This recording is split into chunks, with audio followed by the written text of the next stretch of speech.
దేవుడు ఇచ్చిన ఈ సమయాన్ని బట్టి దేవునికి వందనాలు చెల్లిస్తూ,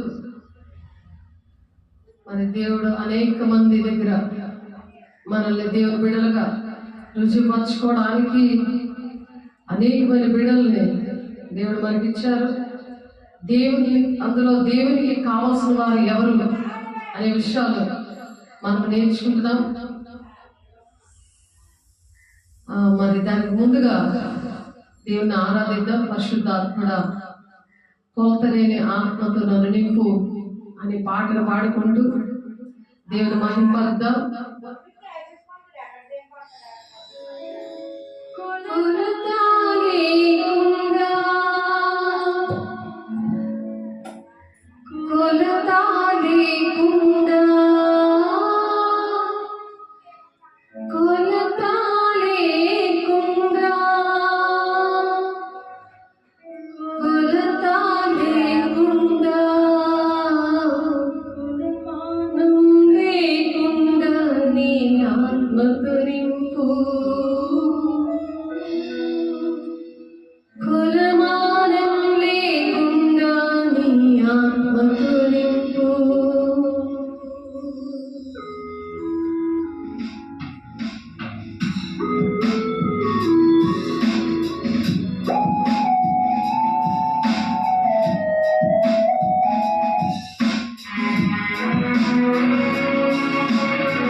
దేవునికి కావాల్సిన వారు ఎవరు అనే మాటలు మనం నేర్చుకుంటున్నాము.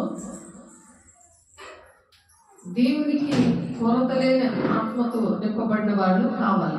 ఎందుకంటే చాలా విషయాలు, దేవుని విషయాలు దేవుని ఆత్మకే అర్థమవుతాయి, కానీ మనిషి ఆత్మకి, లౌకిక ఆత్మకి, ప్రపంచ ఆత్మకి, అపవిత్ర ఆత్మకి అర్థమవుతుంది. అందుకనే అంచె దినాల్లో అందరి మీద నేను ఆత్మను కుమ్మరిస్తున్నాను. మరి యవనులు దర్శనాలు చూస్తారు, వృద్ధులు కలలు కంటారు, మీ కుమారులు మీ కుమార్తెలు ప్రవచిస్తారని యోవేలు 2:28 యోవేలు గారు ప్రవచించారు. అది అపోస్తలుల 2:17 నెరవేర్చబడింది.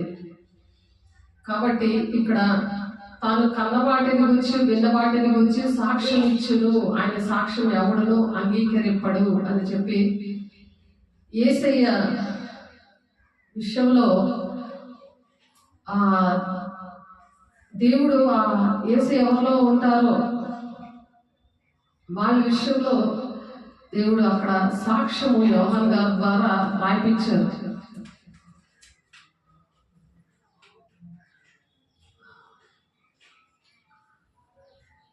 దేవుడు మరి హెచ్చవలసి ఉన్నది, తగ్గవలసి ఉన్నది అని చెప్పి మరి యోహాను గారు రాస్తున్నారు. తాను కన్నవాటిని గురించి విన్నవాటిని గురించి సాక్ష్యం ఇచ్చిన సాక్ష్యము ఎవరు అంగీకరించారు, ఆయన సాక్ష్యం అంగీకరించేవాడు దేవుని సత్యవంతుడైన మాటకు ముద్ర వేశాడు అని చదివాడు యోహాను గారు. ఎలాగనగా దేవుడు తాను పంపిన వారికి కొలత లేకుండా ఆత్మను అనుగ్రహించింది కనుక ఆయన దేవుని మాటలే పలుకును. కాబట్టి దేవుడు ఎవరు ఎంచుకుంటారంటే, ఎవరు కావాలని ఆశపడుతున్నారంటే, కొరత లేని ఆత్మతో నింపబడిన వారితో దేవుడు ఉంటారు వాళ్ళకి. ఎందుకంటే సద్భక్తితో బ్రతుకుని ఉద్దేశించే వారికి హింస తప్పదు. కాబట్టి మనసిప్పి మాట్లాడుకోవడానికి దేవుడే తప్ప మనుషులతో మాట్లాడుకోరు. వాడు కొరత లేకుండా అటువంటి ఆత్మను దేవుడు కుమ్మరించినప్పుడు వాళ్ళు దేవుడు మాటలే పలుకుతారు. కాబట్టి మనుషులకు వాళ్ళు నచ్చరు. మనుష్యాత్మతో ఉన్న వాళ్ళు మనుషుల సంగతులు మనుష్యాత్మకే అర్థమవుతాయని ఉంది. 1 కొరింథీ 2:2 పౌలు గారు చెప్తున్నారు. కాబట్టి తండ్రి కుమారుని ప్రేమించుచున్నాడు కనుక ఆయన చేతికి సమస్తమును అప్పగించున్నాడు. తండ్రి కుమారునికి అప్పచెప్పాడు. అందుకని తండ్రి కుమారునికి ఇవన్నీ కూడా, ఈ విషయాలన్నీ కూడా అప్పచెప్పాడు. భూలోకానికి పంపించి పరిశుద్ధాత్మని ఆయన పొందుకొని బాప్తిజం తీసుకొని తండ్రి చేత నెరవేర్చడానికి కొరత లేని ఆత్మ అనేది ఉండాలి అని చెప్పి మరి యోహాన్ గారిని ఏర్పాటు చేసుకున్నారు. ఎలిజబెత్ గారు కడుపులో ఉన్నప్పుడే ఆయన పరిశుద్ధాత్మతో నింపబడ్డాడు. అలాగా మరియమ్మ గారు కూడా పరిశుద్ధాత్మ శక్తి వల్ల యేసయ్యని మరి కన్నది. యేసయ్య తండ్రి చిత్తం, అది తండ్రి చిత్తం నెరవేర్చబడ్డానికి భూలోకంలో తండ్రి దేవుని కుమారుడు సర్వమానవాళి కోసం కూడా ఆయన ప్రాణం పెట్టారు. కొరత లేని ఆత్మను ఆయన పొందుకున్నారు. ఎప్పుడైతే మనం కూడా అలాగా కొరత లేని ఆత్మను పొందుకుంటామో, మనకి ఏ కష్టం వచ్చినా, ఎటువంటి శోధన వచ్చినా ధైర్యంగా నిలబడగలం. క్రీస్తు అనే బండ మీద నిలబడగలం. అదే తుఫాను కానీ శ్రమ లాంటి తుఫానులు ఏమైనా వచ్చినా సరే నిలబడలేరు. వాళ్ళు కొరత లేని ఆత్మని క్రీస్తు అనే బండ మీద నిలబడినప్పుడు ప్రతి సమస్యని తట్టుకుంటారు. అంతం వరకు సహించి వాడే రక్షణ పొందుకుంటాడని మత్తయి 24:13 ప్రకారం వాళ్ళు నిలబడతారు. వాళ్ళకి జీవ కిరీటం అనేది దేవుడు ఇస్తారు. ప్రకటన 2:10 ఉంటుంది అన్నమాట. ఎప్పుడైతే కొరత లేని ఆత్మ ఉండదో, కుమారుని విశ్వాసం నుంచి వాడు నిత్య జీవం గలవాడు, కుమారునికి విధేయుడు కానివాడు జీవము చూడడు కానీ దేవుని ఉగ్రత వాని మీద నిలిచి ఉండను. సౌదీ అరేబియా మీద కూడా అదే ఉగ్రత. తుఫాన్లు, కారులు కూడా కొట్టుకుపోతున్నాయి గాలి తుఫాన్లకి. ఉగ్రత, జీవము చూడదు. విశ్వాసం అనేది దేవుడి మీద ఉంచలేదు. విశ్వాసం లేకుండా దేవునికి ఇష్టడే ఉండడం అసాధ్యమని ఉంది వాక్యం. కాబట్టి ఎటువంటి వారు దేవుడికి కావాలి అంటే కొరత లేని ఆత్మతో నింపబడిన వారు కావాలి. దేవుడు ఉగ్రత పాలు అవ్వడానికి దేవుడు మన కోసం ప్రాణం పెట్టలేదు. కాబట్టి మనం జాగ్రత్తగా ఉండాలి. దేవుడు విషయంలో, తండ్రి చిత్తాన్ని నెరవేర్చే విషయంలో విధంగా జాగ్రత్తగా ఉండాలి. కాబట్టి యోహాను సువార్త 3వ అధ్యాయము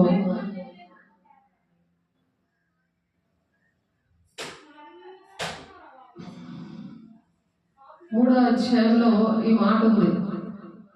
పైనుండి వచ్చేవాడు అందరికీ పైన వాడు, భూమి నుండి వచ్చేవాడు భూసంబంధమైన సంగతుల గురించి మాట్లాడడం, పరలోకం నుండి వచ్చేవాడు అందరికీ పైగా నుండి తను కన్న వాటిని గురించి, విన్న వాటిని గురించి, పరలోక సంబంధంగా మనం ఉన్నప్పుడు దేవుడు కళ ద్వారా, దర్శనం ద్వారా, దేవుడు వాక్యం ద్వారా, దేవుడు కొన్ని సాక్ష్యాలు మనకి ఇస్తాడు. అవన్నీ కూడా చెప్తారనమాట. అలా సాక్ష్యంగా ఉంటారు వాళ్ళు ఏదైతే కంటారో, మరి వింటారో, మరి చూస్తారో, ఇవన్నీ కూడా సాక్ష్యం చెప్పగలరు. కాబట్టి మన సాక్ష్యం, వేసే సాక్ష్యం ఎవరైతే అంగీకరించలేదో మన సాక్ష్యాలు కూడా ఎవరు అంగీకరించలేరు. ఎందుకంటే నశించిపోతున్న వాళ్ళకి దేవుని గురించి వార్త వెరుతనం ఉండదు కాబట్టి అంగీకరించారు. కొరత లేని ఆత్మ కాకుండా వాళ్ళు ఏంటంటే విశ్వాసం, నిత్య జీవము, దేవునికి విధేయత కాకుండా ఉన్నాడు కాబట్టి జీవం అనేది చూడట్లేదు. జీవము చూడడు కానీ దేవుని ఉగ్రత వాళ్ళ మీద నిలిచి ఉండును అని చెప్తున్నారు. అలా ఉగ్రత అనేది రాకుండా ఉండాలంటే మనము యోహాను 3వ అధ్యాయం 15-16లోని విశ్వసించి ప్రతి వాడును నశింపక ఆయన ద్వారా నిత్య జీవం పొందినట్లు మనుష్య కుమారుడు ఎత్తబడెను. ఎవరైతే విశ్వసిస్తారో వాళ్ళకి నిత్య జీవం ఉంటుంది. యోహాను 3వ అధ్యాయం 15-16 వచనాల్లో ఉంది.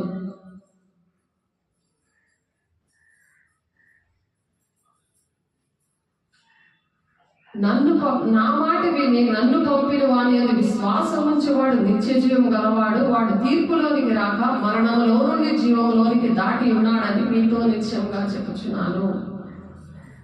యోహాను 5వ అధ్యాయం 24వ వచనంలో మరి ఈ మాటలు, నిత్య జీవము అనేది ఎవరికి వస్తుంది? ఎవరైతే విశ్వసిస్తారో దేవుని మాటల్ని వాళ్ళకి నిత్య జీవం వస్తుంది. అది దేవుడు అటువంటి వారి కోసము వెతుకుతున్నాడు. వీళ్ళు ఎందుకు వెతుకుతున్నాడు అని అంటే దేవుడు కారణం ఏంటంటే అనేక మందిని రక్షించడానికి. నేనున్నాను నా దేశం కోసము. అనేకమైన కుటుంబాలు నశించిపోతున్నాయి, దేశాలు నశించిపోతున్నాయి, ప్రపంచం నశించిపోతుంది, సంఘాలు నశించిపోతున్నాయి.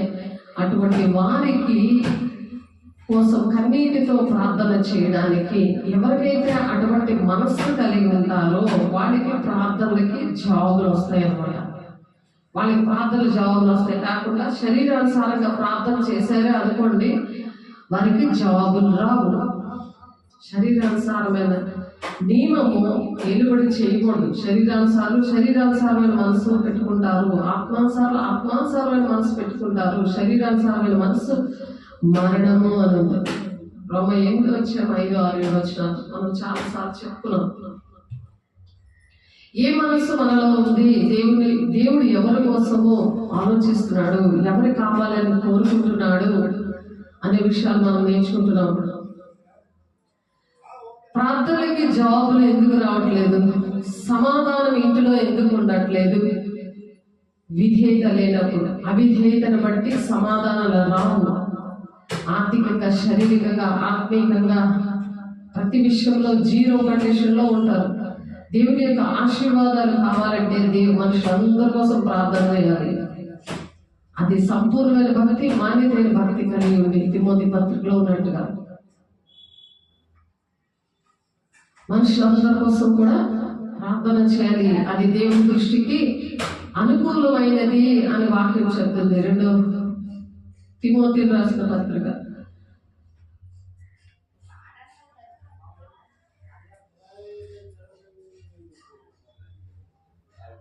2వ తిమోతి రాసిన పత్రికలో ఉంటుంది ఆ మాట. మొదటి తిమోతి రాసిన పత్రిక 2వ అధ్యాయము 1-2 వచనములలో మనము సంపూర్ణ భక్తి మాన్యతయు కలిగి నెమ్మదిగాను సుఖముగాను బ్రతుకు నిమిత్తము అన్నిటికంటే ముఖ్యంగా మనుషులందరి కొరకును, రాజుల కొరకును, అధికారుల కొరకును విజ్ఞాపనలను, ప్రార్థనలను, యాచనలను, కృతజ్ఞతాస్తుతులు చేయమని హెచ్చరించుచున్నాను.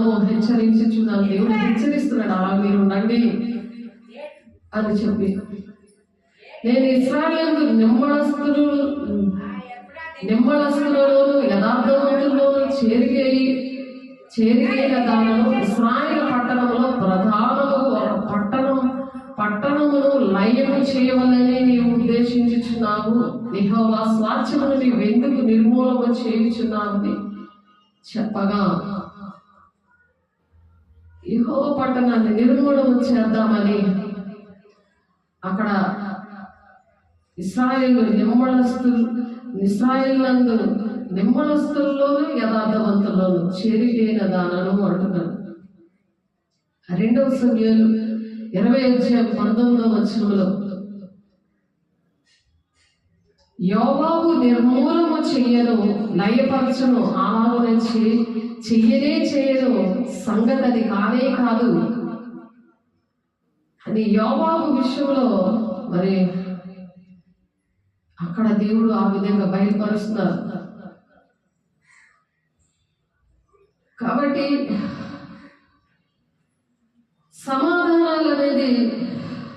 సమాధానం లేకపోవడము అవన్నీ కూడా దేవుడు బిడ్డలు ఇక్కడ సమయం ద్వారా అక్కడ దేవుడు కార్యం చేస్తున్నాడు. అక్కడ మరి బండ సందులో ఉండి ఆ ఒక్కరి కోసము కూడా దేవుడు ఎదురు చూస్తున్నాడు. దేవుని పని చేసే వారి కోసం, దేవుడికి విధేయత చూపించే వారి కోసం దేవుడు వాళ్ళ కోసం ఎదుగుతున్నాడు. వాళ్ళు ఇష్టపడతా ఉన్నాడు. తండ్రి మరి కళ్ళు ఎదురు చేశాడు అనుకోండి, ఎవరు ఆ ఒక్క మనిషి ఈ బండ సందర్భంలో వెతుకుతున్న వాళ్ళు దేవుడికి ఇష్టమైన బిడ్డల కోసం ఎందుకు వెతుకుతున్నారంటే, తండ్రి అయిన దేవుడు కళ్ళు ఎర్ర చేసినప్పుడు మరి తల్లి అడ్డపడుతుంది కొడుకులు కొడుతుంటే. అడ్డపడి వాడు వెంటాడలే కొట్టద్దు అని అడ్డపడుతుంది. తండ్రి అయితే కొట్టడానికి ఇష్టపడదు, కానీ తండ్రి అయిన దేవుడు అలా కొడతా ఉంటే అడ్డం పడే తల్లి అంటే ఆత్మీయ తల్లి, ఆత్మీయ తండ్రులు, ఆత్మీయ బిడ్డల కోసము, బిడ్డల మీద ఒక దెబ్బ పడలేకుండా, వాళ్ళకి ఏ పనిష్మెంట్ రాకుండా ఎవరు కన్నీరు కార్చి దేశాన్ని, కుటుంబాల్ని, సంఘాల్ని, ఆత్మీయ బిడ్డల్ని ఎవరు అలా కాపుదల కాస్తారు, ఎవరు కొట్టకుండా మందలించి భయం చెప్పే వాళ్ళు ఎవరు, వాళ్ళ బుజ్జగించి మందలించే వాళ్ళు ఎవరు. అందుకనే తండ్రి అడ్డుకొని మందలించి దెబ్బ పడకుండా, తండ్రి యొక్క పనిష్మెంట్ మరి పిల్లల మీదకి రాకుండా తల్లి ఎలాగైతే అడ్డగిస్తాదో, అలాగే సేవకులు సేవ చేస్తున్న ప్రార్థనా పనులు, వాక్యం చెప్తున్న వాళ్ళు, ఉపదేశకులు, ప్రవక్తలు, ఉపదేశకులు, స్వార్థికులు, వీళ్ళందరూ ఏంటంటే అడ్డం పడతారు. దేవుడు అంటే ఎవరో తెలియక తప్పులు చేస్తూ ఉంటారు, చెప్పిందే మరి 10 సార్లు చెప్పించుకుంటారు. అలాంటి వాళ్ళు అడ్డం పడతారు, అర్థమయ్యేలా చెప్తారు. వాళ్ళు వినకపోతే వాళ్ళ కోసం ప్రార్థన చేస్తారు. దేవుని బిడ్డల్ని అలాగా అటువంటి వారి కోసం తండ్రిని ప్రేమించి అటువంటి వారి కోసం వెతుకుతున్నాడు. తండ్రికి ఇష్టమే, కానీ నేను కొట్టను, నువ్వు అడ్డకు రా, నా బిడ్డను నాకు కొట్టడానికి ఇష్టం లేదు, నువ్వు రా, ఆమె పక్షాన్ని ప్రార్థన చేయదు కానీ రా అని అలాంటి వాళ్ళని ఏర్పాటు చేసుకుంటారు. ఇలాంటి బుద్ధి లేని పిల్లల కోసం బుద్ధి గల సేవకుల్ని ఎంచుకుంటాడు.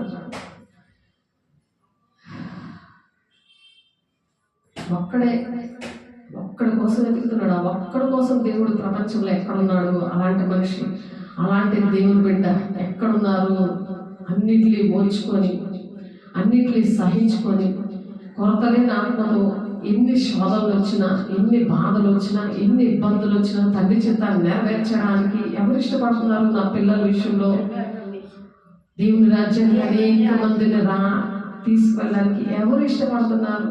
ఎవరు కన్నీరుతో ఉన్నారు? ఎవరు మీకా 4:10 ప్రకారం ప్రసవ వేదన కలిగి ఉన్నారు అని దేవుడు ఎదుగుతున్నారు.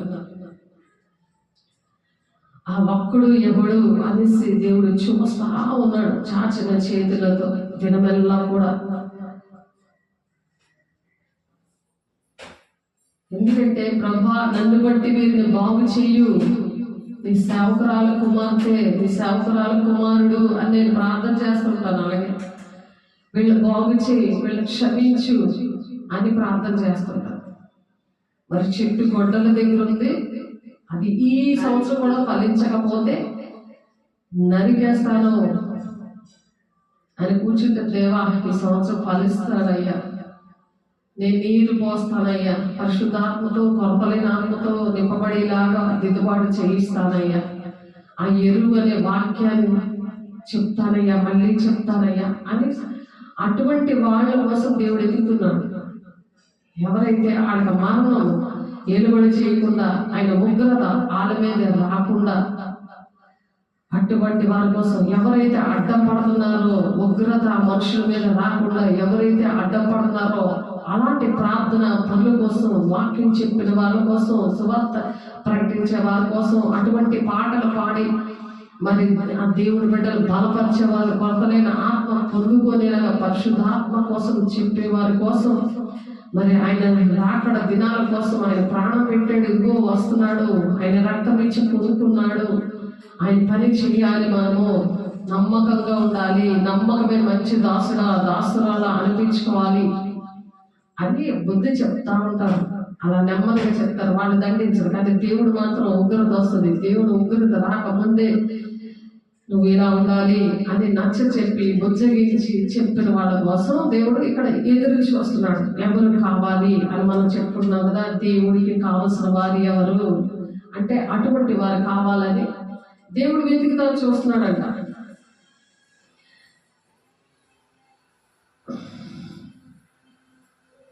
ప్రభు ఏమి కోరుకుంటున్నాడంటే,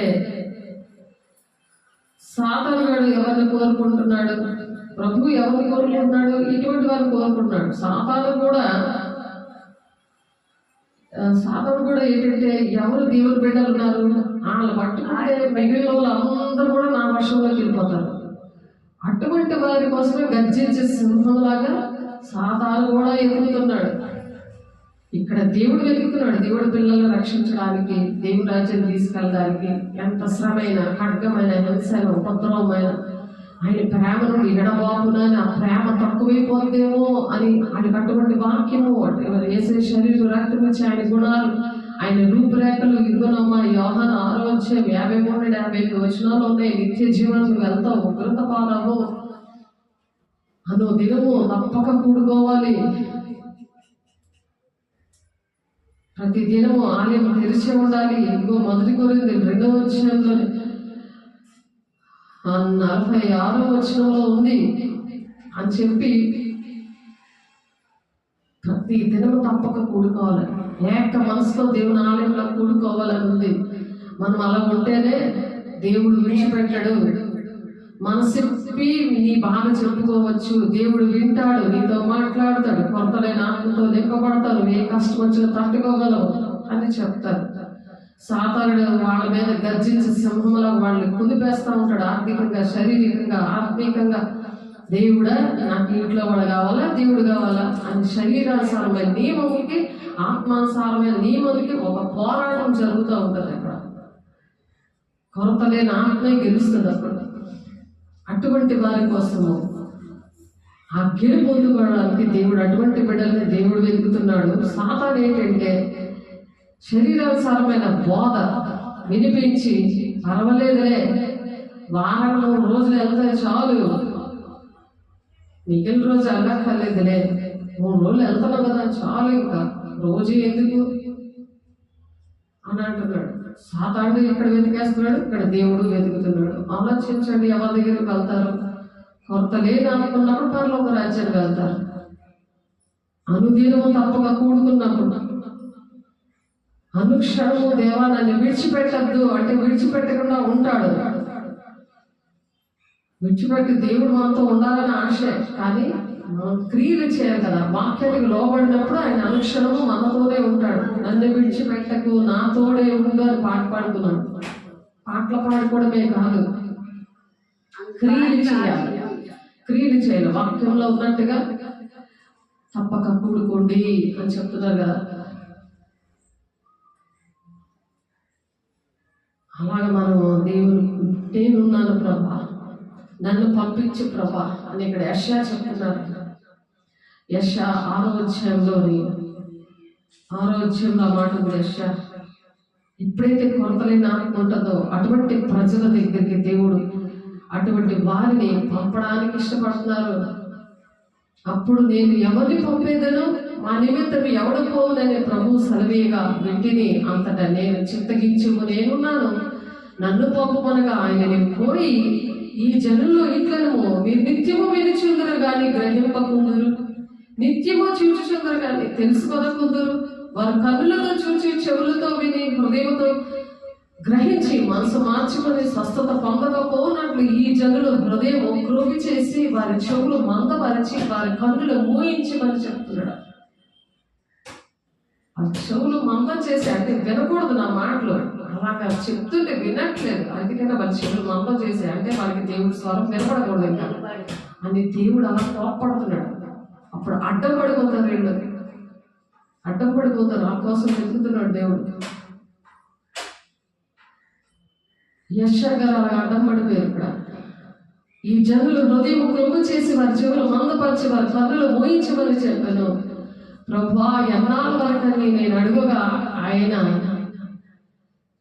నివాసము లేక పట్టణములను మనుష్యులు లేక ఎండను పాడుగు వరకును దేశం బొత్తుగా వీడుగు వరకును ఎన్నో మనుషులను దూరంగా తీసుకుని పోయినందున దేశంలో నిర్జనమైన స్థలములు విస్తారమగు వరకును అలాగూ జరుగునని చెప్తున్నారు.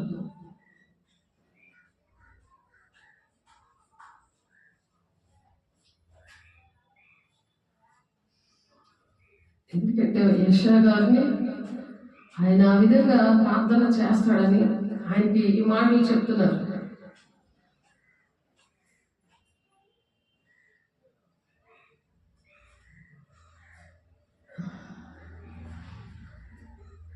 యెషయా గ్రంథంలోని మళ్ళీ 59వ అధ్యాయము 16వ వచనం, 59:16 దేవుడు ఎవరు కావాలని కోరుకుంటున్నాడు అనే విషయాలు మనం నేర్చుకుంటున్నాం.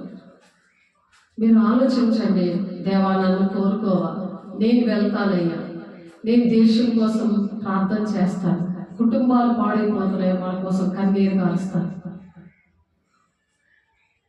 సంఘాలు పాడైపోతున్నాయి వాళ్ళకి వెళ్ళి 2 మాటలు చెప్తాను, సువార్త ప్రకటిస్తాను, వాక్యం క్లియర్, దేవుడు ఏం చెప్తారో నేను ఏ సంగతులు అయితే చెప్తున్నానో అవే మీరు బోధించండి అని ఉంది మత్తయి 28:20. అప్పుడు నేను సదాకాలం ఉంటానంటున్నాడు.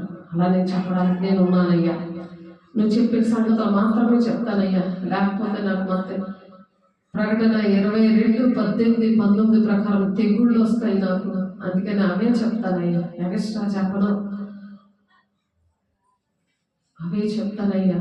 నీ బిడ్డలు ఏ విషయంలోనే తప్పిపోతున్నారు, జీవ గ్రంథంలో కూడా నా పేరు ఉండదు, నాకు తెలుసయ్యా, చాలా మంది తెలియక నశించిపోతున్నారు, అటువంటి వారు నేను చెప్తానయ్యా, నేను వెళ్తానయ్యా అని మనము ప్రార్థన చేసే వారిగా, దేవా నన్ను వెతుకుతున్నావయ్యా, నన్ను చూస్తున్నావయ్యా, నీకు ఇష్టంగా నేను ఉంటానయ్యా, నేనున్నానయ్యా, నన్ను పంపించయ్యా అని యెషయా గారు దాకా 8వ అధ్యాయంలోని 6-8 ఎలాగైతే చెప్పారో అలాగా అడగాలి. వాళ్ళ కోసం మధ్యవర్తిగా తండ్రి కొడుకుంటారు, కొడుకుని తల్లి ఎలాగ అడ్డం పడిపోతాదో అలాగా మనం అడ్డం పడేలాగా ప్రార్థన చేయడానికి దేవుడు మనల్ని ఎంచుకున్నాడు. దేవుడు ఎవరి కోసమో ఎవరిని వెతుకుతున్నాడు అనే విషయాలు మనం నేర్చుకుంటున్నాం. ఇక్కడ యెషయా 59వ అధ్యాయము 16వ వచనంలో సంరక్షకుడు లేకపోవడాన్ని చూచాను, మధ్యవర్తి లేకుండా చూచి ఆశ్చర్యపడను, కాబట్టి ఆయన బాబు ఆయనకు సహాయం చేసిన ఆయన నీతియే ఆయనకు ఆధారమాయను, నీతిని కవచముగా ఆయన ధరించుకొనెను, రక్షణను తల మీద శిరస్త్రాణముగా ధరించుకొనెను, ప్రతిదండను వస్త్రముగా వేసుకొనెను, ఆసక్తిని పై వస్త్రముగా ధరించుకొనెను. వారి క్రియలను బట్టి ఆయన ప్రతిదండన చేయును. తన శత్రువులకు రౌద్రము చూపును, తన విరోధులకు ప్రతీకారము చేయును. ద్వీపస్తులకు ప్రతీకారము చేయును. ఎప్పుడైతే మనము నీతిగా ఉన్నప్పుడు నీతిని కవచంగా మనం ధరించుకుంటాం. నీతిగా ఉండకుండా నేను చేస్తాను ప్రభా, నన్ను పిలువు ప్రభా, నేను ఈ మాట వింటానయ్యా, నీకు లోపడతానయ్యా, నువ్వు వెతుకుతున్నావయ్యా, నన్ను చూస్తున్నావయ్యా, నన్ను పంపించు ప్రభా అని అనలేరు. నీతి అనే కవచం ధరించుకోవాలి. రక్షణ అనే తల మీద శిరస్త్రాణం ధరించుకోవాలి. 59:17 మధ్యవర్తి. ఇప్పుడు మధ్యవర్తి కోసం దేవునికి మనుషులకి మధ్యవర్తిని దేవుడు వెతుకుతున్నాడు. నేను ఉంటాను ప్రభా, నేను అలాగ మధ్యవర్తిగా మనుషులకి నీకు మధ్యవర్తిగా నేను ఉంటాను ప్రభా అని అడగలరా? అప్పుడు నీకు ఏది కావాలో నీ పరలోకాన్ని తెలుసు ఇస్తాను అంటున్నాడు ఆయన. మొదటి నీతిని రాజ్యాలు వెతకడం అంటే అదే. అనేక మందికి దేవుని మార్గంలో నడిపించే ఆకాశంలో జ్యోతుల్లాగా ప్రకాశించాలి, నక్షత్రాల ప్రకాశించాలి. అటువంటి వారి కోసం దేవుడు వెతుకుతున్నారు. సంరక్షకుడు లేకపోవటం ఆయన చూచాను, మధ్యవర్తి లేకుండా చూచి ఆశ్చర్యపడ్డాడు.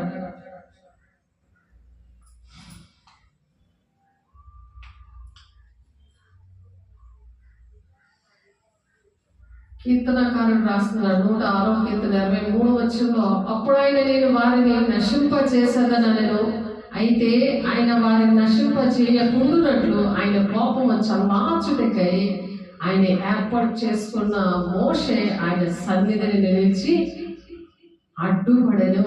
మోషే గారు ఎలాగ అడ్డం పడ్డారో చూసారా? అలాగ అడ్డం పడాలి మనం. ఆయన కోపం వచ్చిన వాళ్ళు జీవము చూడరు కానీ దేవుని ఉగ్రత చూస్తారని ఉంది కదా. అలా దేవుని ఉగ్రత రాకుండా అలా మీరు నేను అడ్డపడాలి. అదే అలాంటి వారి కోసం దేవుడు ఆశపడతారు. ఎందుకంటే తండ్రికి ఎవరు కూడా నశించుకోవడం ఇష్టం లేదు. ఒక్కరు నశించుకోవడం భూలోకంలో ఇష్టం లేదు. మొత్తం కులాల భేదాలందరూ మనుషులు పెట్టుకున్నారు. దేవుడు యేసయ్య, మరి దేవుడు కుమారుడని యేసయ్య పంపించారు. యెహోవా తండ్రి ఆత్మయ్య ఉన్నాడు. ఆయన శరీరధారిగా తన కుమారుని పంపించాడు.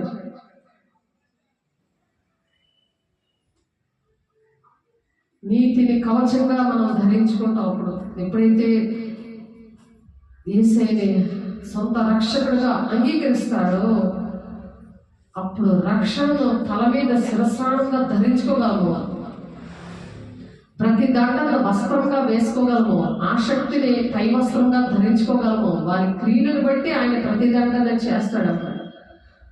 తన శత్రువులు రౌద్రము చూపును, తన విరోధులకు ప్రతీకారం చేయడానికి ఆయనే మన పక్షంగా ఉంటాం. అలా మనం ఎప్పుడైతే లోపడతామో దేవుడు ఇష్టపడి ఆ విధంగా సహాయం చేస్తాడు. మార్కు 16:20 కూడా అదే ఉంది. వాళ్ళు ప్రకటించడానికి బయలుదేరారు. దేవుడే సహకార్య ఉండి మహత్కార్యాలు అద్భుతకార్యాలు చేశాడని ఉంది వాక్యం.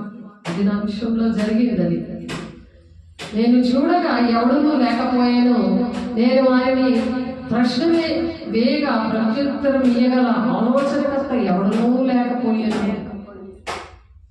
ఆలోచన చెప్పడానికి మధ్యవర్తిగా ఉన్నవాళ్ళు దేవునికి మనకి మధ్యవర్తిగా ఉన్నప్పుడు దేవుడు ఇప్పుడు యెషయా గారు ఎలాగైతే ప్రత్యుత్తరం ఇస్తున్నారో అలాగా దేవుడు మనం కూడా ఉండాలని యెషయా 41:28 చెప్తున్నారు. నేను వచ్చినప్పుడు ఎవడనూ లేకపోనేలా, నేను పిలిచినప్పుడు ఎవడనూ ఉత్తరం ఇవ్వకుండానేలా, నా చెయ్యి విమోచింపలేనంత కొరచాయిపోయినా విడిపించుటకు నాకు శక్తి లేదా, నా గద్దింపు చేత సముద్రమును ఎండబెట్టుదును, నదులను ఎడారిగా చేయుదును, నీళ్లు లేనందున వాటి చేపలు కంపు కొట్టి దాహము చేత చచ్చిపోవును. యెషయా గారు ప్రవచిస్తున్నారు. యెషయా గారు మరి దేవుని యొక్క ఉగ్రత విషయంలో దేవుని మాట వెళ్ళేదందుకు అలాగా ప్రవక్తలని వాడుకుంటారు. ఎఫెసీ 4:11 11, 12, 13 వచనాల్లో మరి ప్రవక్తలు, ఉపదేశకులు, కాపరులు, బోధకులు, అపోస్తలులు ఉన్నారు కదా. అందులో ప్రవక్తలు ఆ విధంగా వాడుకుంటారు. వాళ్ళని అలా నేను ప్రవక్తగా నేను వాడబడతానయ్యా, ఆ విధంగా నేను భక్తి చేస్తాను, రాబోయే సంగతులు తెలుసుకొని నేను ప్రార్థన చేస్తాను, ఈ అంచె దినాల్లో అందరి మీద అందుకనే ఆత్మను కుమ్మరిస్తానని యోవేలు గారు ప్రవచించారు. అలా ప్రవక్తలు లేకపోతే, అపోస్తలు లేకపోతే, అలాంటి కాపరులు, సువార్తికులు లేకపోతే ఎప్పుడు దేవుడు వస్తారో, ఎప్పుడు సరి చేసుకోవాలో, ఎప్పుడు దేవుని రాజ్యానికి వెళ్ళాలో సిద్ధపడలేరు ఎవరు కూడా. దేవుని దగ్గర ప్రార్థన చేస్తే జాబులు రావు, దేవుడు మాట్లాడే దేవుడు అని వాళ్ళు నిర్లక్ష్యం పెడతారు. దేవుడు ఎలా మాట్లాడతాడు? వాళ్ళు పాపము మనుషులకి దేవునికి మధ్యన అడ్డుగోడగా ఉంటుంది అని యెషయా గారే మరి 59:1-2 చెప్పారు. నీకును నాకును దోషం అనే గోడ అడ్డముగా వచ్చాను దేవునికి నీకును అని.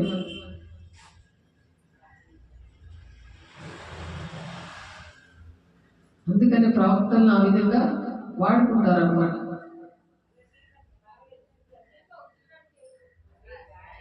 అలాగే యెషయా 64:7 నీ నామమును బట్టి మొదలుపెట్టువాడు ఎవడునూ లేకపోయేను, నిన్ను ఆధారం చేసుకుంటే తను తాను ప్రోత్సాహపరచుకున్నవాడు ఎవడునూ లేడు. నీవు మాకు ముఖము చాటు చేసుకుంటివి, మా దోషముల చేత నీవు మమ్మను కరిగించి ఉన్నావు.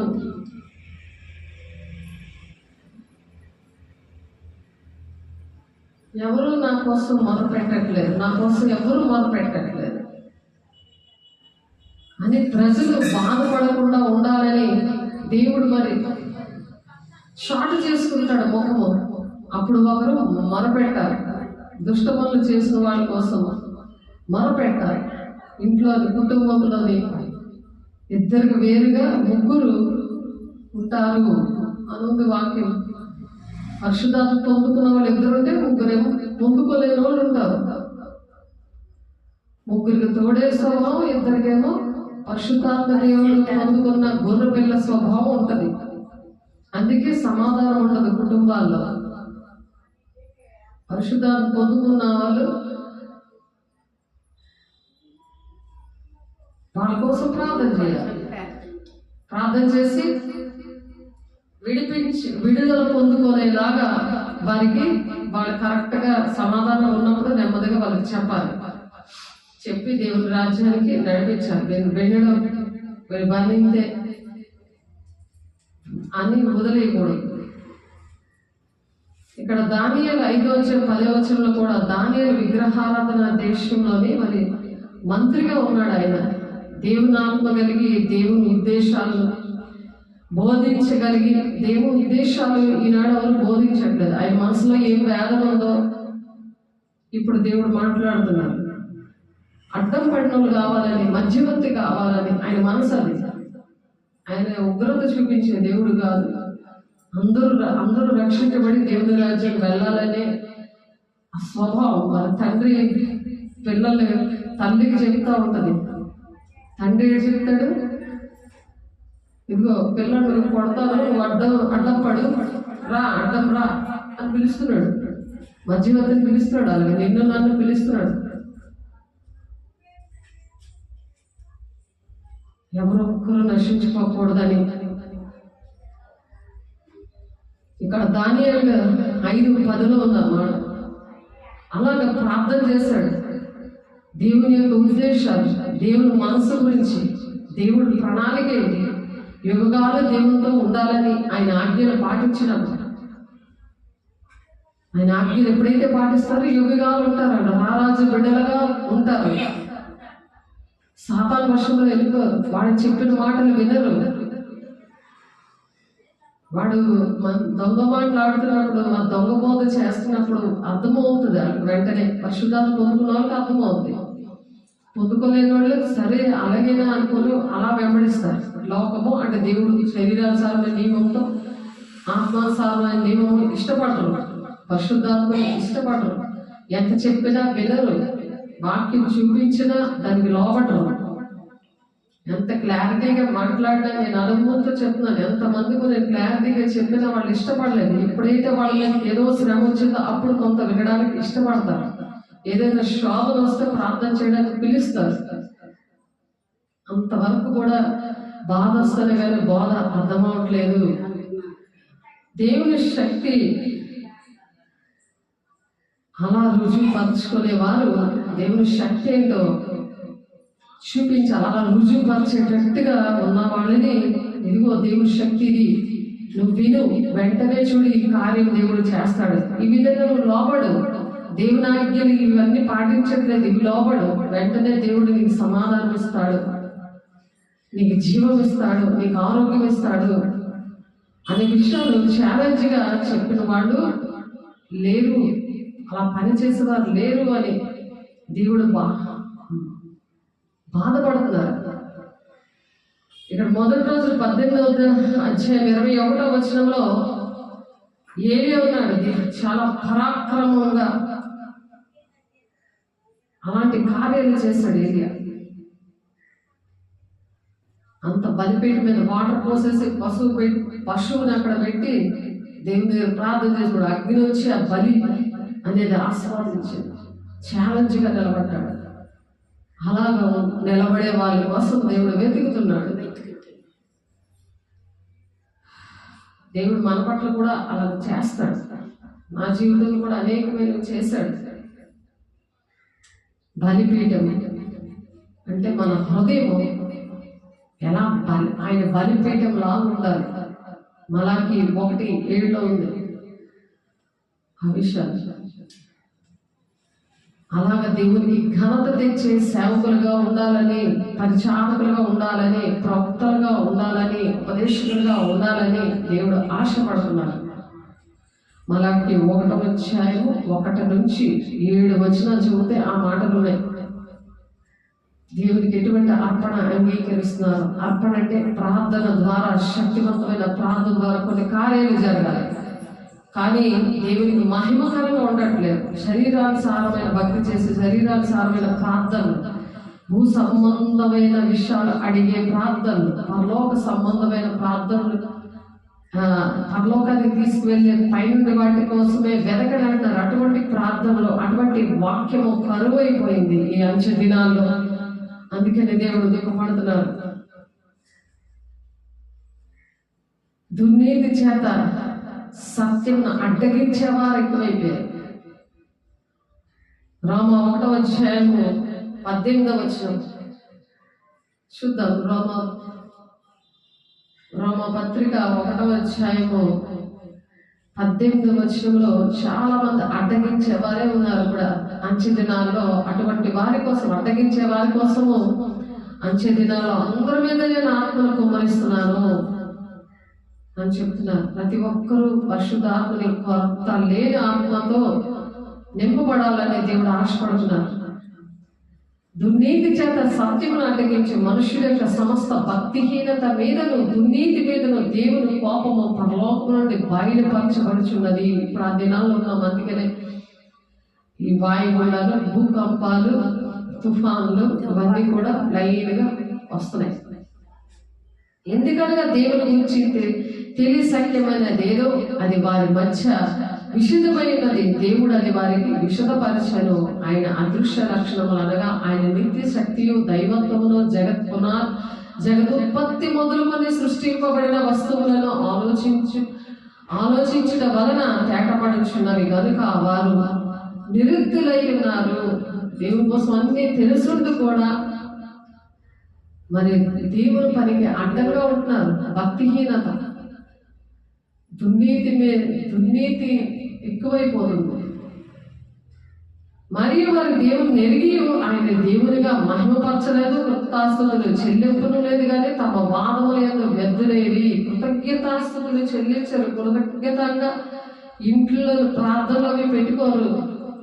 ఏదైనా కార్యం జరిగిందంటే మరి డబ్బులుండి కూడా, దేవుడు ఎంత డబ్బులు ఇచ్చినా సరే, ఎంత ఐశ్వర్యం ఇచ్చినా సరే, చేతిలో లక్షలు ఉన్నా సరే, ఏం పట్టుకుందాము, ఏది కొనుక్కుందాము అనే పైకే కళ్ళు ఉంటుందే కానీ దీన మనసు ఉండట్లేదు.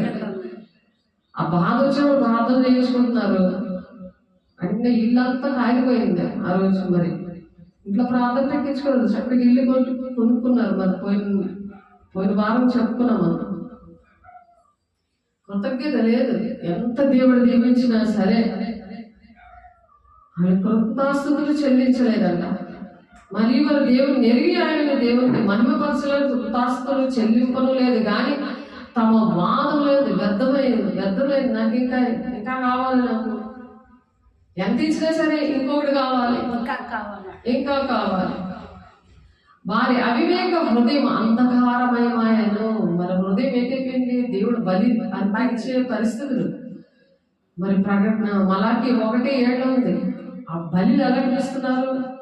గుడ్డివి, నడ్డివి, ఇవన్నీ పనికిరానివి, ఇవన్నీ ఆ బలిపీఠం మీద పెడుతుంటే దేవుడు ఎంత భయపడతాడు, ఎంత ఉగ్రత వాళ్ళ మీదకి వస్తుంది. ఏదో శోధన రాగానే అప్పుడు మళ్ళీ వెంటనే సేవకులు మధ్యవర్తులు గుర్తొస్తారు దేవుడికి.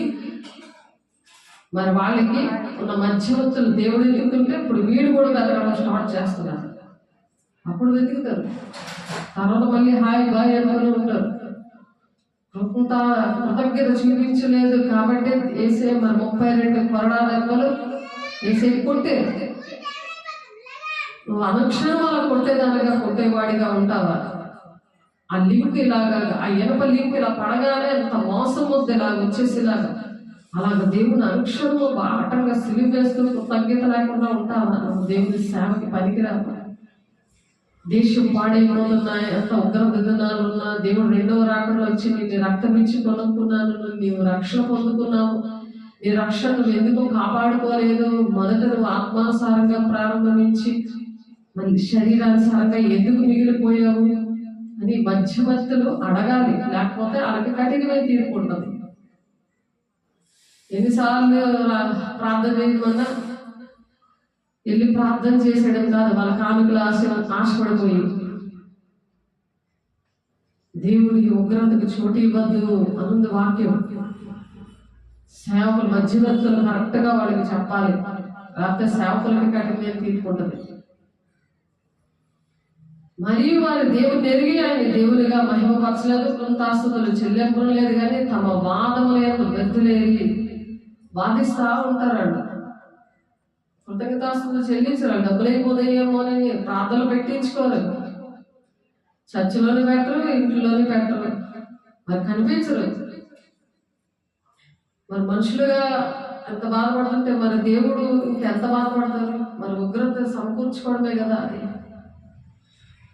నేను చూస్తున్నాను అటువంటి ప్రజల్ని చూసి చాలా దుఃఖపడుతూ ఉంటాను. కానీ దేవుడు ఇచ్చిన ప్రేమను బట్టి తప్పిపోయిన కుమారుడు వస్తే తండ్రి ఎలాగైతే అలా కౌగులించుకుంటాడో అలాగ దేవుడు అటువంటి మనసుని ఇచ్చారు. దేవుడు అందరి బట్టి దేవుడికి ఎన్నో వందనాలు చెల్లిస్తున్నా, లేకపోతే ఇంకొకరు కోపం వచ్చేస్తుంది, మరి ముఖం చూడకూడదు అనుకుంటారు. కానీ ఇప్పటికీ కూడా ఎవరు వచ్చినా సరే వాళ్ళు ప్రేమించి వాళ్ళు కౌగులించుకొని మరి ఆయన బిందె ఎలా పెట్టాడో, మరి గొర్రె పొట్టేలు కోసేసి ఎలా విందు తెల్ల అంగీ వేసి ఉంగరం పెట్టి కాలికి జుట్టులు తొడిగించి ఎలా ప్రేమించాడో అలాంటి ప్రేమను ఈరోజు దేవుడు ఇచ్చారని దేవుడికి ఎన్నో కోట్లాది వందనాలు చెల్లిస్తున్నాను. ఇలా దుర్నీతిని అడ్డగిస్తున్నారు అన్నమాట.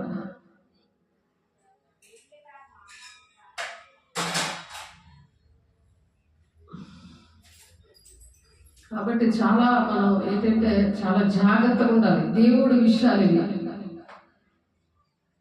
యోహాను గారు రాస్తున్నారు 3:19-21 ఆ తీర్పు ఇదే, వెలుగు లోకములోనికి వచ్చని కానీ తమ క్రియలు చెడ్డమైనందున మనుషులు వెలుగును ప్రేమింపక చీకటినే ప్రేమించేది.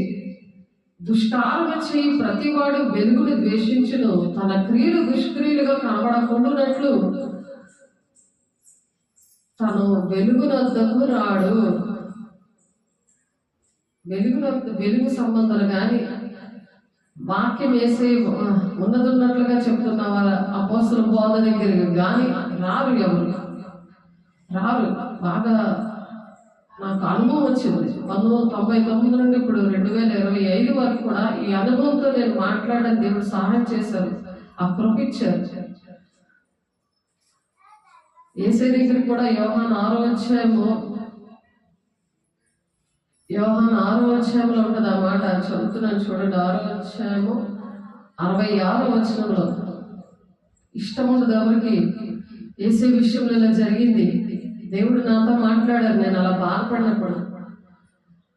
అప్పటి నుండి ఆయన శిష్యుల్లో అనేకులు వెనక తీసి మరి ఎన్నడూ ఆయన వెంబడింపలేదు. అనేకులు వెనక తీసేశారు, ఆయన వెంబడించలేదు.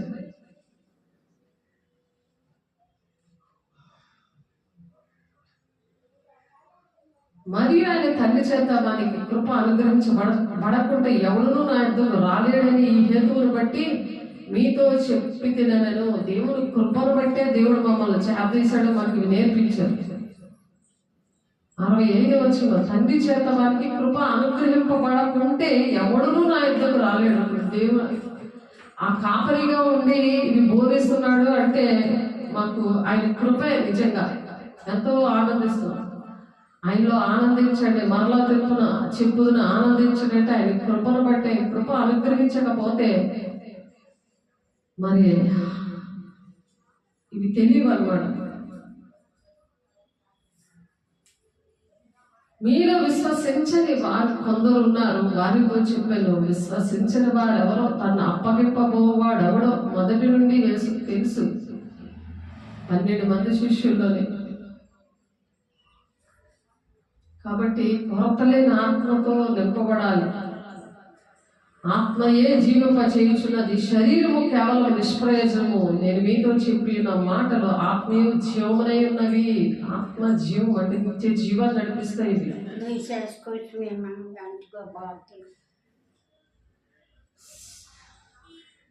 అలా అందరూ విడిచిపెట్టి వెళ్ళిపోతే సీమోను పేతురు, ప్రభా ఎవరి యొద్దకు వెళ్ళుదుము, నీవే నిత్య జీవపు మాటలు గలబాడుతున్నాడు, మీరు కూడా వెళ్ళిపోతారా? అందరూ వెళ్ళిపోయారు కదా అని 12 మంది శిష్యుల్లో పేతురుని అడుగుతుంటే సీమోను పేతురు అన్నాడు, ప్రభా ఎవరి వద్దకు వెళ్తాం మేము? నీవే నిత్య జీవపు మాటలు గలబాడు, నీవే దేవుని పరిశుద్ధులు అని మేము విశ్వసించి ఎరిగి ఉన్నామని ఆయనతో చెప్పాను. అందుకు యేసు, నేను మిమ్మల్ని 12 ఏర్పరచుకోలేదా? మీలో ఒకడు సాతాను అని చెప్తున్నాడు. దేవుడికి అన్నీ తెలుసు. సాతాను ఎవరో, దేవుడు బిడ్డలు ఎవరో. అందుకనే దేవుడు వెతుకుతున్నాడు. పేతురుతో మాట్లాడుతున్నారు. అంతే. సాతాను అనే లిస్టులో ఉన్నారా, లేకపోతే దేవుడు వెతికే లిస్టులో ఉన్నారా అనే విషయాలు మనము గమనించాలి. దేవుని దగ్గర ప్రార్థన చేసుకోవాలి. ఆ సాధారణ లిస్టులోకి వెళ్లకుండా కొన్ని జాగ్రత్తలు చూద్దాము. ఫిలిప్పీయులకు రాసిన పత్రిక 3వ అధ్యాయం చూడండి. ఫిలిప్పీయులకు రాసిన పత్రిక 3వ అధ్యాయం 2వ వచనం చదువుతాను. కుక్కల విషయమే జాగ్రత్తగా ఉండడి, దుష్టులైన పనివారి విషయమే జాగ్రత్తగా ఉండడి, ఈ చేదనాన్ని ఆచరించే వారి విషయమై జాగ్రత్తగా ఉండుడి. కుక్కలు అంటే దుష్ట పనివారు, దుష్ట బోధ చేస్తుంటారు. దేవుడి పని చేస్తామంటారు కానీ కరెక్ట్గా చేయరు. మనుషుల బోధ చెప్తారు. మనుషుల బోధ, శరీరానుసారమైన బోధ. మేము ఉన్నాం ప్రభా, మమ్మల్ని వాడుకో ప్రభా అనుకునే అభిషేకం లేకుండా ఎంటర్ అయిపోతారు. దేవుడు పిలుపు లేకుండా ఎంటర్ అయిపోతారు. ఏదో బిజినెస్ లాగా చేస్తూ ఉంటారు. కాబట్టి వాళ్ళ విషయంలో జాగ్రత్తగా ఉండండి. వారి క్రియల వల్ల మనకు తెలుస్తుంది. వాళ్ళు చెప్తారు కానీ వాళ్ళు చేయరు. శాస్త్రులు పరిచయాలు అన్నీ చెప్తారు కానీ వాళ్ళు చేయరు. ఆ క్రియలు బట్టి మనకు తెలుసుకోవాలి. కుక్కల విషయమే జాగ్రత్తగా ఉండడి, దుష్టులైన పనివారి విషయమే జాగ్రత్తగా ఉండడి, ఈ చేదనను ఆచరించే వారి విషయమే జాగ్రత్తగా ఉండడి అని ఫిలిప్పీయులకు రాసిన పత్రిక 3వ అధ్యాయం 2వ వచనంలో మనం చదువుతున్నాము. అలాగే నేను నా దేవుని ఆజ్ఞను అనుసరించదను, దుష్క్రియలు చేయవారా నా ఇద్దరు నుండి తొలగిపోడు అంటున్నాడు. దుష్క్రియలు, దుష్ట క్రియలు చేయవారులారా నా ఇద్దరు నుండి తొలగిపోండి అని దావీదు భక్తుడు అంటున్నాడు. 119వ అధ్యాయం 115వ వచనంలో నా దేవుని ఆజ్ఞను అనుసరిస్తాను, నేను దేవుని ఆజ్ఞను అనుసరిస్తున్నాను కాబట్టి దుష్ట క్రియలు చేస్తున్నారు. ఒక్కలో విషయంలో జాగ్రత్తగా ఉండడం అన్నారు కదా. దుష్టులైన పనివారి విషయంలో ఏమని చెప్పాలి?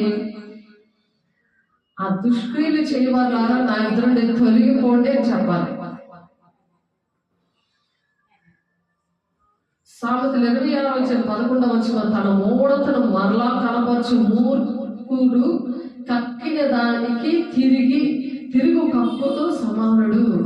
మూర్ఖుడు చెప్పిందే ఇన్నిసార్లు చెప్పిన మూర్ఖత్వంగా ప్రవర్తిస్తుంటాడు. తన మూర్ఖతను మరలా కనపరచు మూర్ఖుడు కక్కిన దానికి తిరుగు కుక్కతో సమానుడు.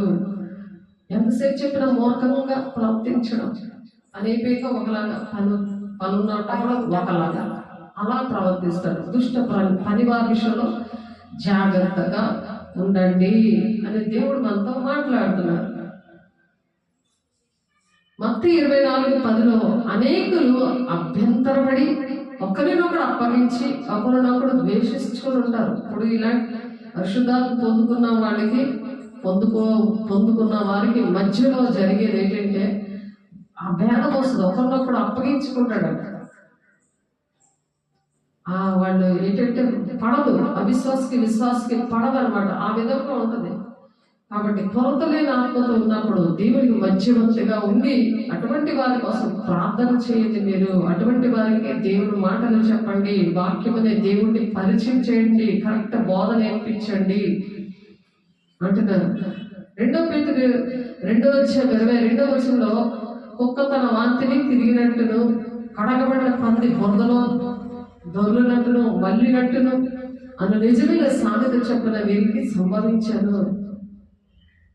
చక్కగా బల్లరాజు నుంచి చక్కగా పంపిస్తే వెళ్ళి మళ్ళీ ఒక పనులన్నీ చేసుకొని మళ్ళీ అనారోగ్యాలతో రావడం, పరిశుద్ధంగా లేకుండా చేసిన తప్పులే చేయడం, తలంపుల్లో ఆలోచనలో మరి అబద్ధాలు ఆడడం, మాయ మాటలు చెప్పడం, చేస్తానని చెప్పకపోవడం, ప్రార్థన చేసుకుంటూ వచ్చేయడం, సిద్ధపడి రాకపోవడం, వాక్యం చక్కగా అర్థమవకపోవడం, సిద్ధపడి రావాలి.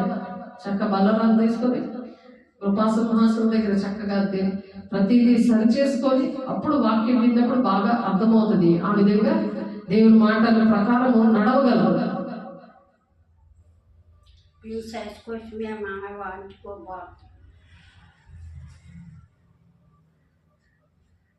పరిశుద్ధమైనది కుక్కలకి పెట్టబడి మీ ముత్యములను పందుల ఎదుట వేయకుడి. పరిశుద్ధమైనది కుక్కలకు పెట్టద్దు అంటారు. అందుకే ఎందుకంటే తగాదాలు ఎందుకు వస్తున్నాయి? ఎక్కడ సువార్త చెప్పాలో అక్కడ సువార్త చెప్పాలి. మీ ముత్యములను పందుల ఎదుట వేయకుడి. వేసిన ఎడల అవి ఒకవేళ వాటిని కక్కి వాళ్ళ కాళ్ళతో త్రొక్కి మీ మీద పడి మిమ్మల్ని చీల్చివేయను. అందుకే చర్చలు పాల్గొనడం, సువార్త చేయకపోవడం, ఎందుకు గొడవలు వస్తున్నాయి? కాబట్టి ఈ జ్ఞానముతో, వివేకముతో, పైనుండి వచ్చే జ్ఞానముతో పరిశుద్ధాత్మ పొందుకొని బయలుదేరినప్పుడు పరిశుద్ధాత్మ దేవుడే నడిపిస్తాడు. రోమా 8:14 ప్రకారం అలా నడవమంటున్నారు. అటువంటి వారి కోసం దేవుడు వెతుకుతున్నారు. దేవునికి అవమానం తేకూడదు. మనము ఆయన దుఃఖపడతాడు. పరిశుద్ధాత్మ దేవుడు దుఃఖపరచద్దు అని చెప్తున్నారు. ఆదిమందు అనేకులు నన్ను చూచి, ప్రభువా, మేము నీ నామమున ప్రవచింపలేదా? నీ నామమున దయ్యములను వెళ్ళగొట్టలేదా? నీ నామమున అనేకమైన అద్భుత కార్యములు చేయలేదా అని చెప్తారు కొంతమంది. ఎందుకంటే దేవుని నామాన్ని యూజ్ చేసుకుంటారు బిజినెస్ గా. అంతేగాని నమ్మువారి సూచక్రియలు చేస్తాను అంటున్నాడు ఆయన. దేవుడు నమ్మి ఆయన ఏ సంగతిలో బోధించాడు, అసలు తండ్రి చిత్తం ఏంటో, వాక్యం ఏం చెప్తుందో అలా ప్రకటించినప్పుడు మీరు దేవుని రాజ్యంలో ఉంటారని ఉంది. అక్కడే 21లో ఉంటుంది ఆ మాట. ఇది 22, 23 వచనాలు. ఏ లిస్టులో ఉన్నాము మనం అని చెక్ చేసుకుని జాగ్రత్తగా నడవాలి. దేవుడు ఎవరిని కోరుకుంటున్నాడు, ఎవరు కావాలని ఆశపడుతున్నాడు అని ఆలోచించాలి మనం.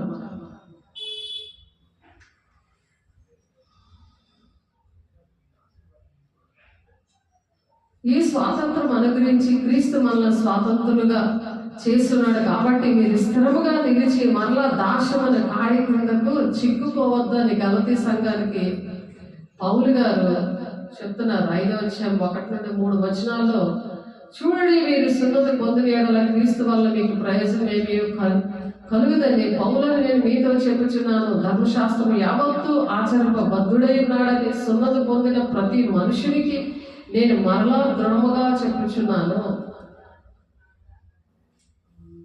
మీరు సున్నతి పొందిన యెడల క్రీస్తు వల్ల మీకు ప్రయోజనం ఏంటి, ఎలా ఉండాలి? పౌలను నేను మీతో చెప్తున్నాను ఏంటంటే ధర్మశాస్త్రం యావత్తు ఆచరింపబద్ధుడై ఉన్నాడని చెప్తున్నారు. ధర్మశాస్త్రం ఎలా ఉందో, వాక్యం ఎలా ఉందో అలాగే మీరు నడవాలి. సున్నతి పొందుకుంటే సరిపోదు అంటున్నారు. వాక్యానుసారంగా నడవాలి అని చెప్తున్నారు గలతీ సంఘానికి. ఎందుకనగా శరీరంలో ఆస్వాదం చేసుకోలేక దేవుని యొక్క ఆత్మ వలన ఆరాధించు క్రీస్తు యేసునందు అతిశయపడుచున్న మనమే సున్నతి ఆచరించేవారము.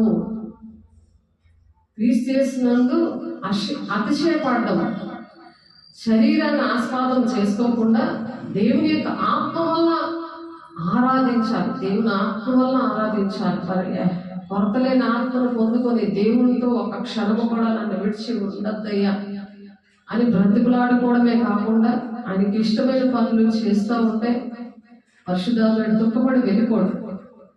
అప్పుడు శరీరాన్ని ఆస్వాదం చేసుకోలేక దేవుని యొక్క ఆత్మ వలన ఆరాధిస్తూ ఉంటాం అన్నమాట. అలా ఆరాధిస్తాం మనం. అలాగ ఆరాధించాలని దేవుడు ఆశపడుతున్నారు. ఎందుకన్నా జనులు హితబోధను సహింపక దురదర్శకులు గలవారే తమ స్వకీయ దురాశలను అనుకూలమైన బోధకులను తమ కొరకు సమకూర్చుకుంటున్నారంట. ఎందుకంటే వాళ్ళకి ఏది నచ్చుతుందో ఆ మాటలే చెప్పాలి, ఆశీర్వాదాలే అన్ని చెప్పాలి. మీరు పరిశుద్ధాలు పొందుకోకపోతే రోమా 8:9 ప్రకారం దేవుని వాళ్ళు కారు, మీరు దేవుని రాజ్యాన్ని వెళ్ళలేరు, ఎత్తబడే గుంపులో ఉండలేరు. పరిశుద్ధాత్మ దేవుడు మరి అందరినీ సార్వత్రిక సంఘాన్ని అంతటి కనురెప్ప పాటలు ఇలా తీసుకువెళ్తారు. అందుకే సిద్ధపడండి అంటే అవి నచ్చక అనుకూలమైన బోధకుల్ని పోగు చేసుకుంటా ఉంటారు. సత్యములకు చెవిలియక కల్పనా కథల వైపు తిరుగు కాలం వచ్చింది అంటున్నాడు. 2 తిమోతి రాసిన పత్రిక 4-3-4 వచనాల్లో ఉంది ఆ మాట. వీరైతే తాము గ్రహింపని విషయములను గురించి దూషించి వారే గ్రహించలేరు. ఇంకా ఎందుకంటే కొరతలేని ఆత్మ లేదు కదా, వీరి కోసం దేవుడు వెతకట్లేదు. వీరు ఎవరు మధ్యవర్తిగా ఉండి నచ్చ చెప్పి బోధిస్తారో వాళ్ళ పరిస్థితులు బట్టి వాళ్ళ కోసం వెతుకుతున్నారు. యూదా పత్రిక 1-10-13 వచనంలో వీరైతే తాము గ్రహింపని విషయంలో గూర్చి దూషించి వారే వివేక శూన్యములకు మృగముల వలె వేటిని స్వాభావికంగా ఎరుగుదురో వాటి వల్ల తమ్మును తాము నాశనం చేసుకుంటున్నారు. తమ్మును తామే నాశనం చేసుకుంటున్నారు. అయ్యో వారికి శ్రమ, వారు కయ్యేరు నడిచిన మార్గము నడిచిరి, బహుమానం పొందవలని బిలాము నడిచిన తప్పు త్రోవలో ఆతురముగా పరిగెట్టారంట. కోరాహు చేసిన తిరస్కారము చేసి నశించని వీరి నిర్భయులుగా మీతో సుభోజనము చేయించు తమ్మును తాను నిర్భయంగా పోషించుకొనుచు మీ ప్రేమ విందులలో దొంగ మెట్లుగా ఉన్నారు. మీరు గాలి చేతి ఇటు అటు కొట్టుకొని పో నిర్జన మేఘములుగాను, కాయలు రాని ఫలములు లేక 2 మార్లు చచ్చి వేళ్లతో పెకలించబడిన చెట్లుగాను, తమ అవమానమును నూరుగు వెళ్ళగొట్టు వారి సముద్రం యొక్క ప్రచండమైన అల్లగాను, మార్గము తప్పి తిరుగు చుక్కలుగాను ఉన్నారు. వీళ్ళు మా చుక్కలే నక్షత్రాలే కానీ మార్గం తప్పిపోయారు.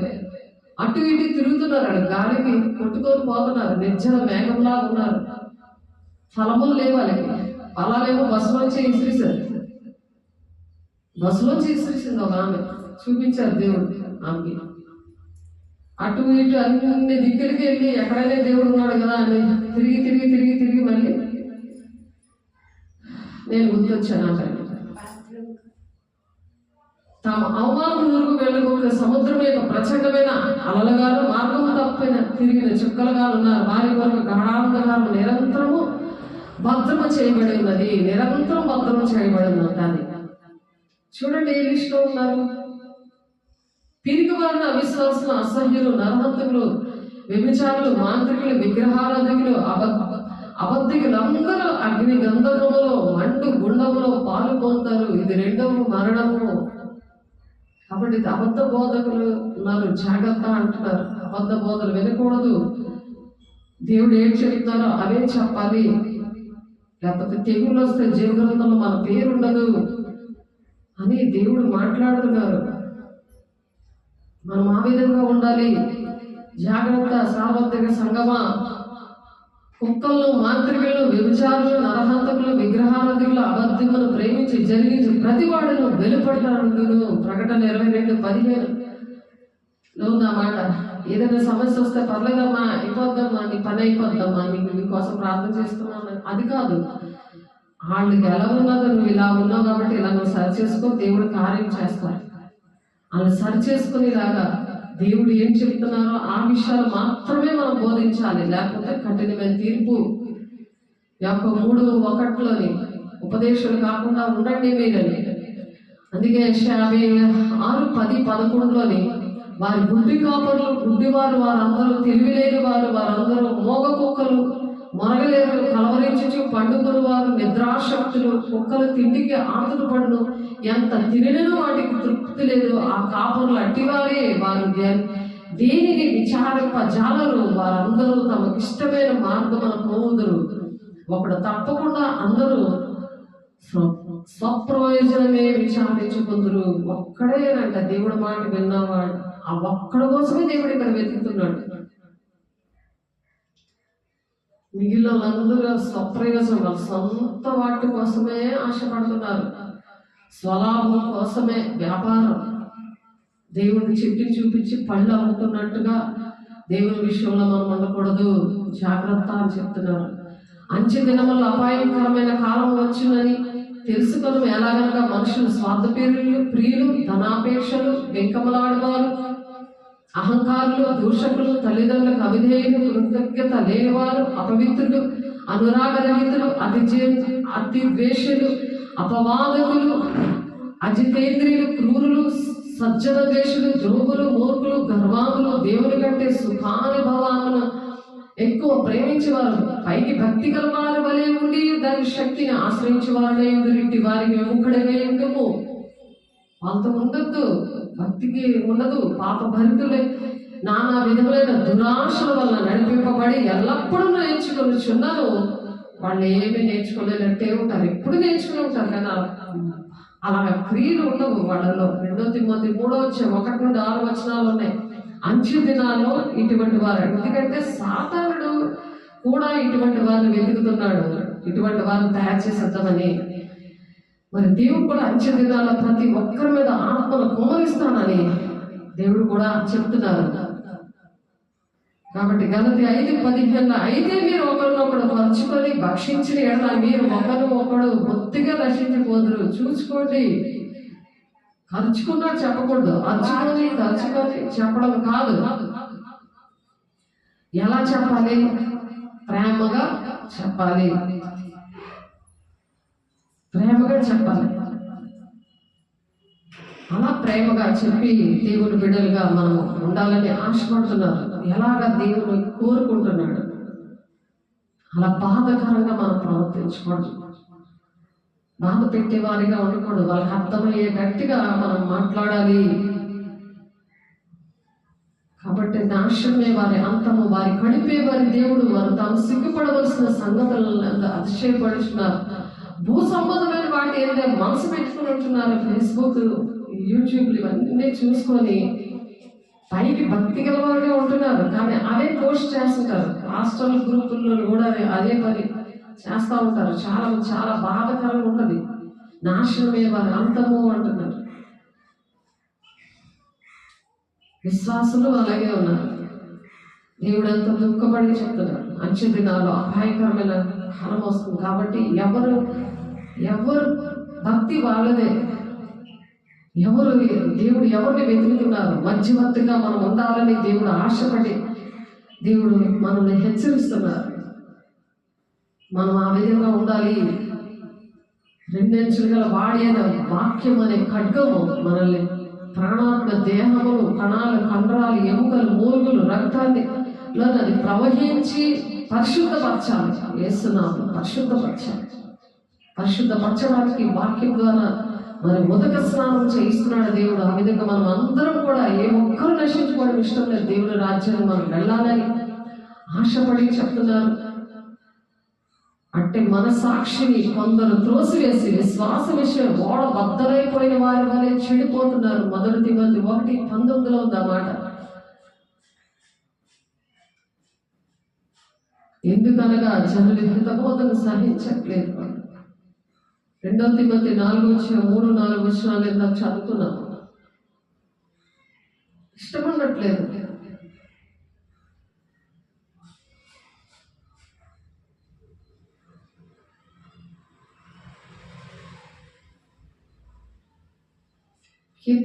కీర్తనాకారుడు కూడా ఇక్కడ మాట్లాడుతున్నారు. కీర్తనలు 22:16 కుక్కలు నన్ను చుట్టుకొని ఉన్నవి, దుర్మార్గులు గుంపు కూడి నన్ను ఆవరించి ఉన్నారు. వారు నా చేతులను నా పాదములను పొడిచి ఉన్నారు. కాబట్టి కుక్కలతో జాగ్రత్త అని అందుకే చెప్పారు. దుష్ట పనివారిగా ఉన్నామా మనం, లేకపోతే కొరత లేని ఆత్మతో దేవుడు వెతుకుతూ మనల్ని చూస్తుంది ఒక పిలుపు దర్శనంతో దేవునితో మాట్లాడే అనుభవంతో మరి దేవుడు క్రీస్తు శరీరమును క్షేమాభివృద్ధి జరగాలంటే, పరిశుద్ధులు సంపూర్ణులు అవ్వాలంటే దేవుడు కొంతమంది సువార్థికులుగా, ప్రవక్తలుగా, ఉపదేశకులుగా, కాపరిగా, బోధకులుగా దేవుడు నియమించాడు. అందుకే నియమించాడు. వారి కోసం దేవుడు వెతుకుతున్నాడు.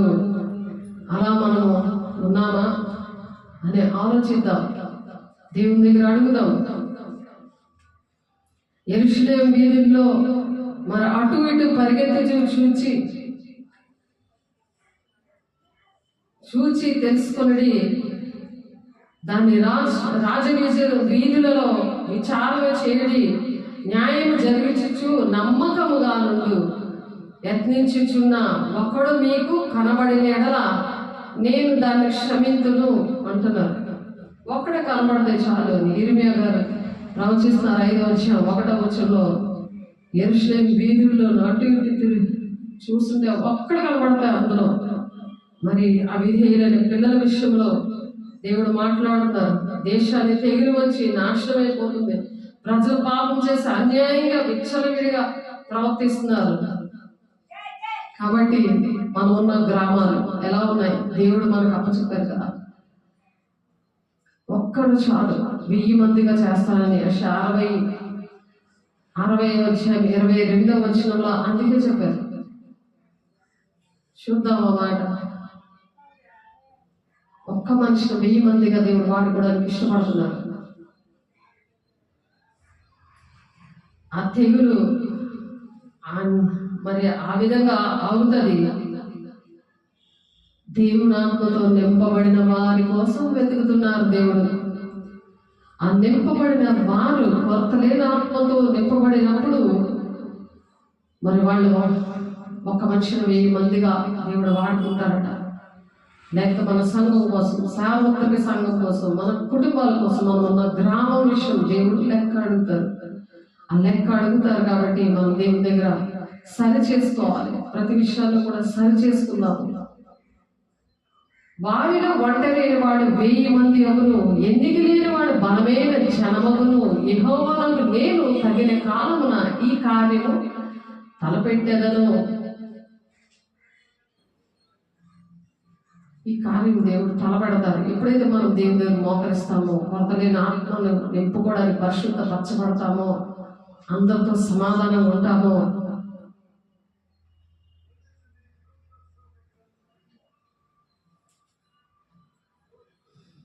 దానియేలుకి ఒక దర్శనం వస్తుంది. దానియేలు 2:35 అంతటా ఇనుమును మట్టియు ఇత్తడి వెండి బంగారం ఏకంగా దంచబడి కళ్ళములోని చెత్తవలే కాగా వాటికి స్థలము ఎచ్చటలో దొరకకుండా గాలి వాటిని కొట్టుకొని పోయాను.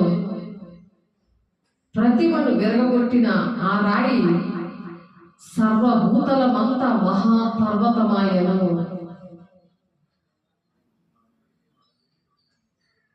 ఆ విరగొట్టిన రాయి, ఆ రాయే దేవుడు, పెద్ద పర్వతమైంది. ఆ దర్శనం ఆ అధ్యాయం చదివితే మీకు అర్థమవుతుంది. అది ఒక డిస్క్రిప్షన్లో ఉంటుంది దానికోసం. హెబ్రీ రాసిన పత్రిక 10:36లో మీరు దేవుని చిత్తము నెరవేర్చిన వారే వాగ్దానం పొందు నిమిత్తము మీకు ఓర్మి అవసరమై ఉన్నది. దేవుడు మన పట్ల ఏ వాగ్దానాలు ఇచ్చారు ఈ సంవత్సరంలో, మరి అవన్నీ నెరవేర్చబడడానికి ఈ విధంగా ఓర్చుకొని దేవుడు వెతుకుతున్నాడు నన్ను, దేవుడికి ఇష్టంగా నేను ఉన్నానా అనే విషయాలు మనం జ్ఞాపకం చేసుకోవాలి. దావీదు కూడా మరి 6 అడుగులు జానడున్న ఒక వ్యక్తిని చూసి భయపడి వెళ్ళిపోయాడు. చాలా మంది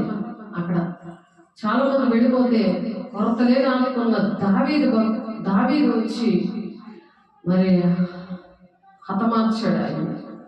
ఆ గొలియాతుతో వస్తున్నప్పుడు అందరూ జయం అన్నారు. ఎప్పుడైతే మనిషిని చూడగానే వెళ్ళి ఆ గుడారాలు వెళ్ళి దాక్కుండా పోయారు.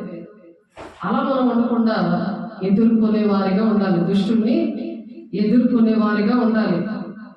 ఎప్పుడు ఎదుర్కొంటామంటే మనకు భయం ఎప్పుడైతే వేయకుండా మనం ఎదుర్కోగలము. అది ఇంటిలో కానీ బయట కానీ ఎక్కడున్నా సరే దుష్టుని ఎదిరించే శక్తి ఎవరికైతే ఉందో వాళ్ళని మాత్రమే దేవుడు వెతుకుతున్నాడనే విషయం మనం బాగా గుర్తుపెట్టుకోవాలి. మన బలం సరిపోదు, మన పొడుగు వెడల్పు రంగు అలాంటివేమి సరిపోవు. కానీ దేవుని ఆత్మ, కొరతలేని ఆత్మ ఉన్నప్పుడు అది ఎంత పెద్ద సాతాడైనా ఎదిరించే శక్తి ఇచ్చేది ఆ దేవుని ఆత్మ అన్నమాట. అటువంటి వారినే దేవుడు వెతుకుతున్నాడు. ప్రతి ఒక్కరు అటు విధంగా మరి కొరతలేని ఆత్మని పొందుకోవాలని ఆశపడదాం. ఎందుకంటే దేవుడు లెక్కడుగుతారు. మన గ్రామం రక్షించబడాలంటే ఎందుకు ఈ గ్రామంలో దేవుడు నాకు ఇచ్చారు, ఈ గ్రామం లెక్క నన్ను అడుగుతారు. అందుకని ఈ మాటలు నాకు నేర్పించారు. కాబట్టి మీరు ఏ గ్రామంలో ఉన్నారు, ఏ ఊర్లో ఉన్నారు, ఏ దేశం కోసం అందరినీ లెక్కడుతారు. మనం నెమ్మదిగా సుఖంగా బ్రతకాలంటే మనుషులందరి కోసం ప్రార్థన చేయాలి. కాబట్టి కుటుంబాలను రక్షించుకోవాలి, సంఘాలను రక్షించాలి, దేశాన్ని కాపాడుకునే బాధ్యత దేవుడు మనకే ఇచ్చారు. కాబట్టి మన కోసం దేవుడు ఎక్కడున్నారు అటువంటి బిడ్డలని దేవుడు వెతుకుతున్నారు. అందులో నేనున్నాను ప్రభా, నన్ను వాడుకో ప్రభా అని అడిగే వారిగా ఉందాము. దేవుడి మాట దీవించును కాక. ప్రార్థన చేసుకున్న ఒక్కడు మోసుకోండి. పరిశుద్ధుడా, ప్రేమ గల దేవా, శక్తుడా, మహిమ గల దేవా, మహాకృపను బట్టి ప్రభు మీరు మా మనుషుల్ని మాట్లాడిన విధానాన్ని బట్టి నీకు వందనాలు ప్రభు. అయ్యా మమ్మల్ని జ్ఞాపకం చేసుకోండి ప్రభు. అయ్యా మేము మీ తండ్రి చిత్తాన్ని నెరవేర్చడానికి అనేకమైన బిడ్డలకి నీ వార్తను ప్రకటించే వారిగా నువ్వు వెతుకుతున్న బిడ్డల్లో మేము కూడా ఉన్నాము, మేము కూడా నీ పని చేస్తాము అని నీతో నాయన మేము మాట ఇస్తున్నాం ప్రభా. సహాయం దయచేయండి, నడిపించండి, మహిమతో నింపండి, నీ ఆత్మతో నింపండి, అభిషేకంతో నింపండి. కొంత లేని ఆత్మతో మమ్మల్ని నింపి నీ సాక్షిగా మమ్మల్ని నిలబెట్టుకుంటున్నందుకు అయ్యా ఆదివారం మరలా మాకు అనేక విషయాలు బోధించడానికి మమ్మల్ని సిద్ధపరుచుతున్నందుకు మీరే అధ్యక్షత వహిస్తున్నందుకు సమస్తాన్ని మీ బలమైన హస్తాల్లో పెడుతున్నాడు. యేసే పరిశుద్ధ నామంలో బ్రతిమలాడి వేడుకుంటున్నాం తండ్రి, ఆమేన్. తండ్రి యొక్క దీవెన, కుమారుని యొక్క కృప, పరిశుద్ధాత్మని ఇచ్చే సహవాసం మరి వింటున్న ప్రతి ఒక్క బిడ్డకి దాని ప్రకారం నడిచి నేనున్నాను ప్రభా, నీ పని చేస్తాను ప్రభా అని ఎవరైతే ప్రభు నేను ఒక తీర్మానం చేసుకుంటున్నారో అటు బిడ్డలకి, ప్రతి ఒక్క బిడ్డకి కూడా సదాకాలము తోడే ఇంటి నడిపించుగాక. Amen, amen, amen. God bless you. దేవుడు మిమ్మల్ని దీవించిన కాక. ఆమేన్.